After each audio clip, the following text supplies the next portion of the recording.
Hi, welcome to ShadowTube. My name is Dennis Lauren. First of all, I need you to subscribe, and second, let me show this video and help you to solve your problem. So it's simple. This problem is caused by you.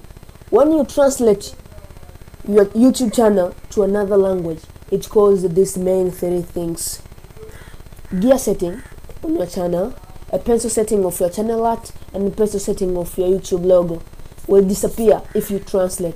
How to make this back again on your channel? Please watch this video.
It's simple.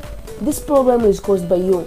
When you translate your YouTube channel to another language, it causes these main three things: gear setting on your channel, a pencil setting of your channel art, and a pencil setting of your YouTube logo will disappear if you translate.